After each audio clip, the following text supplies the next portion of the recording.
They give you a lot of things when you retire from the fire department. A plaque, which in my case was bronze on walnut and heavier than it looked. A folded flag, which I still have on the shelf of my study and still am not entirely sure what to do with, which I consider to be a personal failing. A handshake from the chief, which I had watched him give to 16 other men over the years, and which felt, when it was finally my turn, exactly the way I expected it to feel, which was like a door closing on the better part of my adult life. They also give you a speech. Nobody warns you about the speech. Nobody tells you that the speech is the part you will be thinking about 6 months later at 6 o'clock in the morning on your back porch with a cup of coffee. Not the plaque, not the flag, not the handshake, just the speech. My name is Raymond Pruitt. I am 59 years old. I live in a 2-bedroom house on the east side of Charlotte, North Carolina, which I have owned for 11 years, and which is a back porch I built myself on a long weekend in the spring of 2019 with lumber I selected personally from a yard on South Tryon, and a level I have owned since I was 24 years old. That porch is one of the things I am most satisfied with in my life, which either speaks well of the porch or poorly of my priorities, and I have long since made my peace with that ambiguity. I spent 23 years with the Charlotte Fire Department, the last 9 as a battalion chief. I retired on a Friday in March. I am telling you this story because of what Chief Brennan said at the ceremony that evening, and because of what happened in the 40 minutes after I got in my truck. Welcome to Dad's Raw Revenge. Get settled, because this one is going to take you somewhere. Drop a comment, and let me know where you're watching from. Hit that like button, and make sure you're subscribed. Trust me, you're going to love it here. My wife's name is Donna Pruitt. We have been married for 17 years. Which I tell you not as a boast and not as a complaint, but as a measurement. The way you state the span of a bridge before you explain how it was built and where the stress was distributed and what eventually caused a load to shift. I want to tell you about Donna the way a fair man describes something complicated, which is to start with what was genuinely true. When I met her, she was 31 years old and working in pharmaceutical sales, and she had a quality I found immediately compelling, which was that she was completely certain about what she wanted, where she was going, what the right answer was to most questions she encountered. At 36, having spent a decade in firehouses where the culture ran toward decisive and loud, I mistook that certainty for strength. I understand now that certainty and strength are related but not the same. Strength accommodates. Strength bends without breaking. Certainty just stays exactly where it is and expects the world to make room. We lived a reasonable life for the first several years. Donna's territory expanded, which meant more travel, more late calls, more evenings where dinner was a phone conversation, and a plate I kept warm in the oven. I worked shifts, which meant my schedule was already built around absence in a way that made her absences feel normal rather than notable. I coached youth baseball on my off days, 6 years of it, and that is where I met most of the people who are still genuinely in my corner.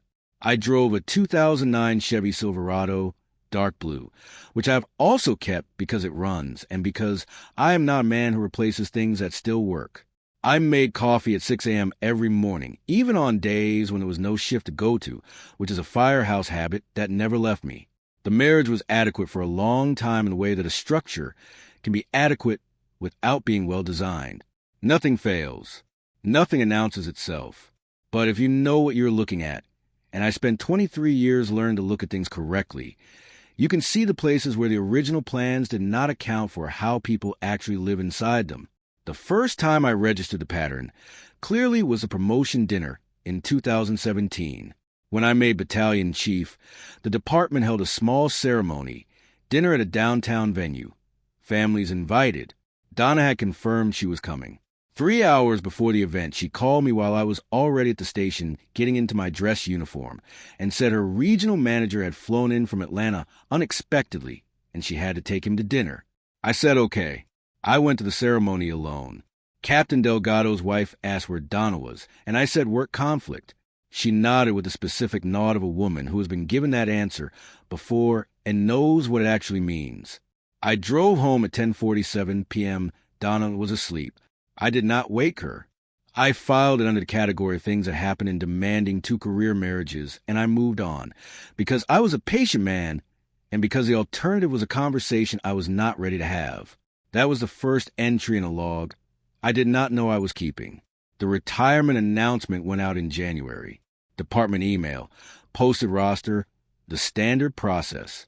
I had given Chief Brennan 18 months of notice because that is the kind of man I am, and because 23 years earned me the right to exit the way I wanted to exit, which was cleanly, with no scrambling, no gaps, no one's problem to solve but my own.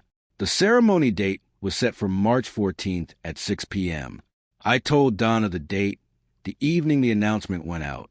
January 9th, 7:22 in the evening, kitchen table. I also wrote on the calendar in red marker with a circle around it and Raymond Retirement in capitals, because I had learned over 17 years that information written in red with emphasis actually entered Donna's schedule, whereas information conveyed conversationally sometimes did not survive contact with her next work week. She looked at the calendar, took out her phone, entered it. I watched her do it. February passed without incident. I did not ask about it again because asking again was interpreted as not trusting her, and not trusting her produced a specific kind of conversation I had no interest in. Then early March, Wednesday the 5th, 7:34 in the evening. I was doing paperwork at the kitchen table when Donna came in from the back of the house with her phone, and the expression she wore when her schedule had just been rearranged by something outside her control. Raymond. She sat down across from me. I looked up. I have to be in Raleigh on the 14th. She said it evenly. Regional training. The whole territory, mandatory attendance. She set her phone on the table. I looked at the phone. Then at her. My retirement ceremony is the 14th. I said, I know. She met my eyes. I looked it up when they sent the mandatory dates. I'm so sorry. She said the last part with the tone of a woman who had already resolved the conflict internally and was now delivering the outcome. There is a specific quality of feeling that arrives when someone who is supposed to want to be in the front row of your life tells you, with genuine calm, that a regional training seminar outranks 23 years. It is not rage. It is not even grief in the usual sense. It is something with the temperature of a coal that has been burning slow and low for a long time and has finally, quietly, burned through the last of what was holding it. I looked at her for a moment. Okay, I said. She waited. That's it? I'm going to need the parking spot back. I said. You've had the garage since your sister borrowed it in December. She looked at me. Raymond. I'm not angry, Donna, I said. I'm going to bed. I kissed her forehead. She sat at the table. I went upstairs without slamming anything, because I am not a man who slams things.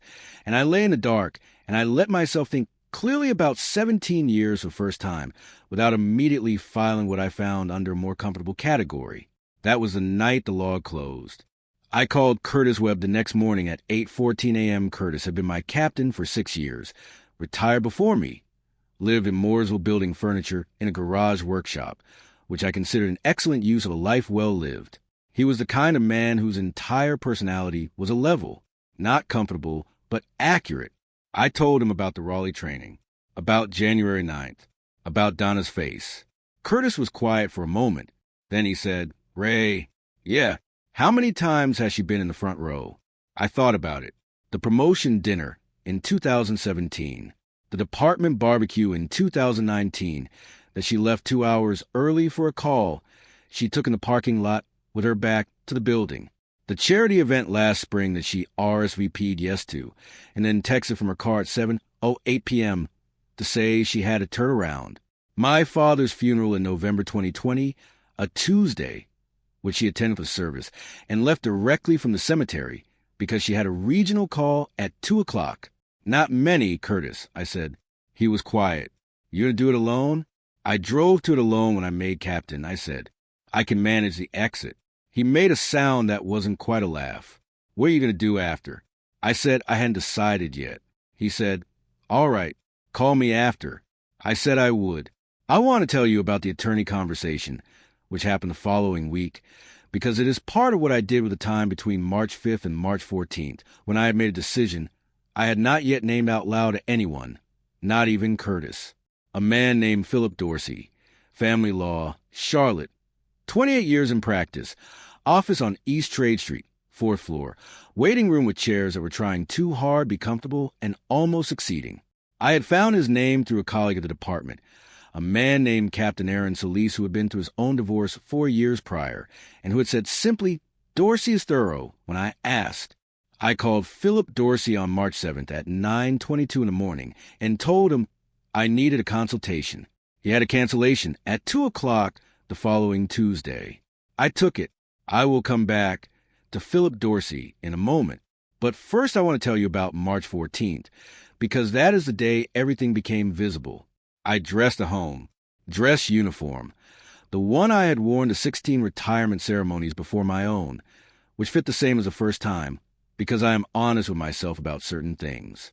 Shoes polished the night before. The kitchen was quiet when I came downstairs at 4:45 p.m. Donna had left for Raleigh that morning at 6:30. She had kissed me on the cheek. She had said, "I'm sorry about tonight." She had meant it the way people mean things they have decided not to change. I poured coffee, which I did not need, and drank anyway, standing at the counter looking out at the back porch, the 2 chairs out there, the railing I had built with a router and clamps and 4 hours of measuring, because I wanted it right. The chairs I had put out that spring thinking we might use the porch together the way I had imagined when I was building it. I had sat in one of those chairs alone most evenings for 3 years. The other one held a folded blanket Donna had put there in the fall and never moved.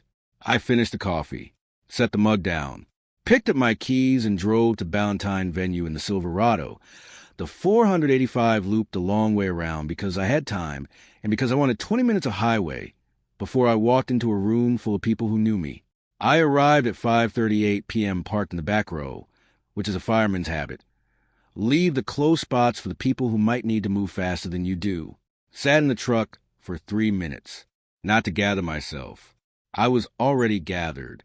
I sat there because I wanted to be precise about what I was feeling before I went inside, and what I was feeling was simple. I had given 23 years of genuine work to something that mattered. The room inside was full of people who had been beside me for most of it, and the seat in the front row that had been reserved under my name for a guest was going to be empty, not because of a mandatory training. That was the story. The reason was 17 years of a woman for whom showing up for my life was a scheduling variable rather than a baseline commitment, and I had let it be that, and I had done it so patiently and so quietly that neither of us had ever had to say it out loud. I got out of the truck. I shook the first hand at the door, and I did not stop shaking hands until I reached my seat. If you have been listening for a while, do us one quick favor. Subscribe. A lot of people watch without ever doing it, but it costs you nothing, and it means everything to us. Hit the like button while you're at it, and drop your thoughts in the comments. The room held about 200 people. Table set for 8 white linens. The department seal on a banner behind the stage. I knew most of the faces. A few people I had not seen since I made battalion chief. Captain Delgado was there, the same wife beside him, who nodded at me when I sat down with the same expression from 2017, and then said, "Simply, you look good, Raymond." I said, "Thank you." The empty chair at my right had a small folded card on it, reserved. I turned the card over so it was blank side up. Nobody said anything about it. That was a grace I appreciated. Dinner was served at 6:15. The remarks began at 7:30. Chief Brennan was 61 years old, 29 years on the job, a man I had respected deeply for most of my career, and who had the particular quality of good commanders everywhere, which was that he never said more than the situation required and never said less. He spoke for 12 minutes. I know because I checked my watch when he started and again when he finished, which is a firehouse habit. Time everything, because time is the variable that determines outcomes. He covered the service record, the promotions, the specific incidents he had chosen to highlight, including one from 2016 that I had not expected him to mention, and which I will not describe here, because it belongs to the family of the man whose name I do not have the right to speak in that context. He mentioned 4 people by name who had shaped my career. My first captain, Thomas Okafor, who had been retired for 8 years and was sitting at a table near the back, and who raised his hand briefly when his name was said. A man named Garrett Sims, my partner from years 2 through 7, who had died in 2018, and whose widow was at the table to my left, and who I had called every year on his birthday since, because that was the least I could do. Curtis, by name, from Mooresville, who had sent his regrets in a bottle of bourbon via department mail, which was very much his style. And then Chief Brennan paused.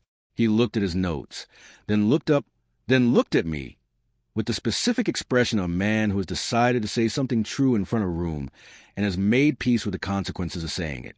He said, "I also want to acknowledge the people who weren't here tonight." He said it without weight in his voice, without drama. The room was already quiet, but it got quieter in a different way. The way a room gets quiet when it realizes it is about to be told something it already suspected. He said, 23 years is a long time to give to something. The people who do this work don't do it because the hours are good or the pay is exceptional. They do it because they have decided it matters.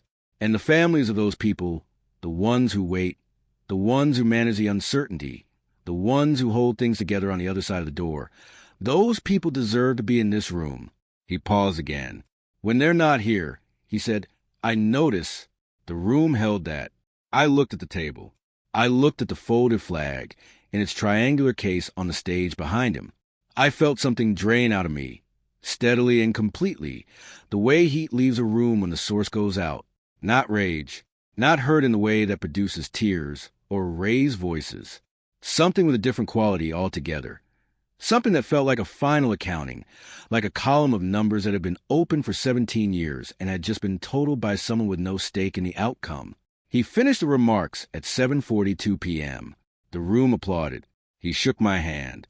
He gave me the plaque. He gave me the flag. He leaned in just slightly while the room was still applauding and said quietly, "You're one of the good ones, Raymond. Take care of yourself now." I said I would. I meant it in more ways than one. I was in my truck at 8:19 p.m. The parking lot was still full, people coming out in groups, the particular noise of a room that has been holding something formal, now releasing into ordinary. I sat with the plaque on the passenger seat and the folded flag on the back seat, and I called Curtis. He picked up on the first ring. "How was it?" "It was good," I said. The chief gave a good speech. Curtis was quiet for a moment, the way he got when he was reading between lines. "Raymond." "Yeah, you okay?" "I am," I said, and I meant that too. I started the truck. Checked my mirrors. My phone lit up on the seat beside me. "Donna." I let it ring. Pulled out the back row. Took the exit to Providence Road. It rang again. I drove. The Charlotte evening was clear and cold in the specific way March has before it decides to become spring. That last sharp clarity before the warmth comes in and softens everything. My phone rang 4 times before I turned onto Rama Road, and then twice more before I reached the neighborhood.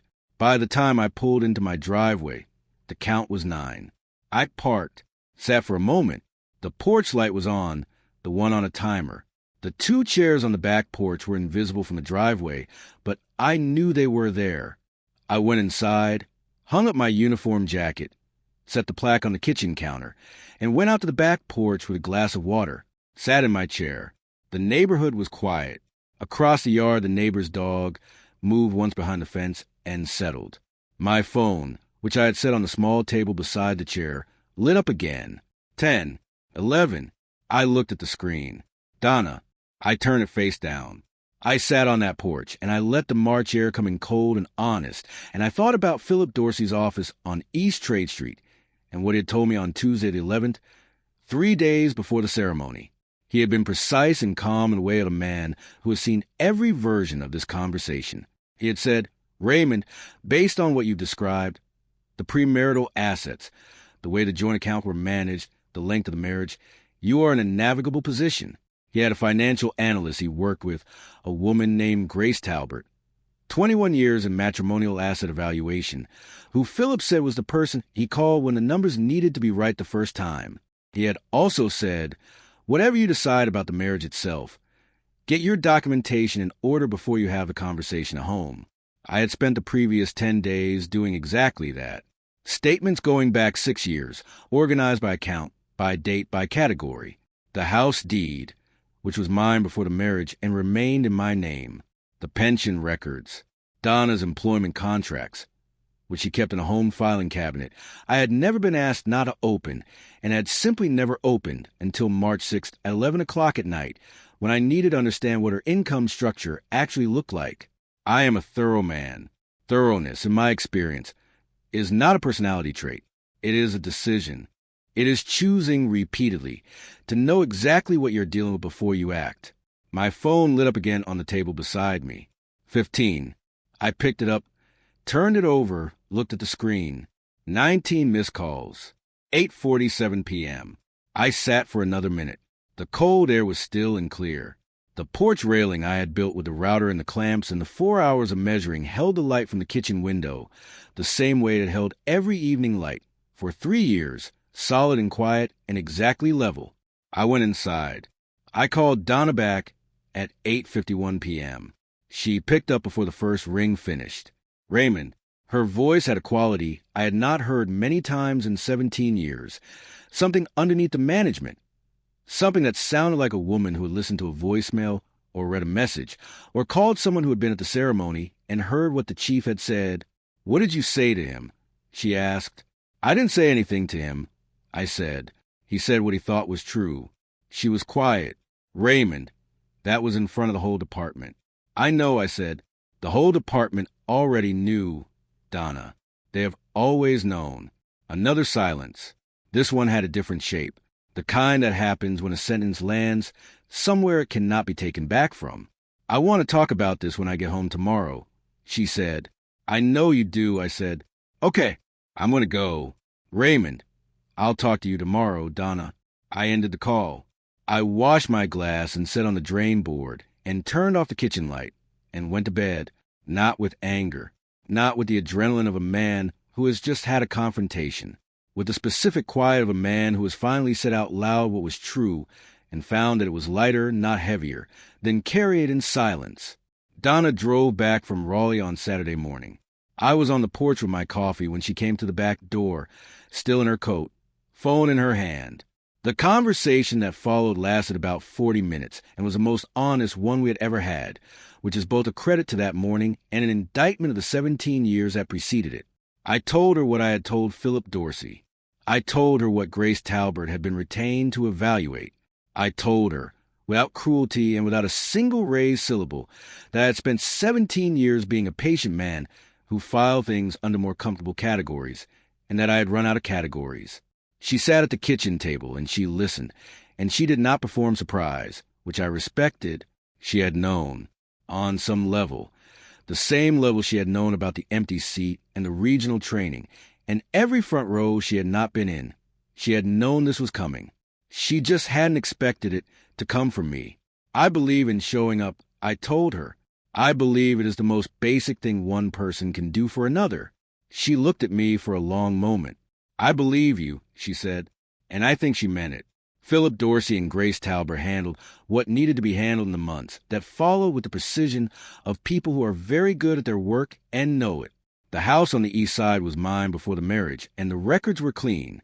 What we had built together in 17 years was divided fairly, which in our specific case meant without drama and without a protracted fight, because Donna was many things, but she was not a woman who did things without purpose, and by March of that year, she had no purpose left to protect.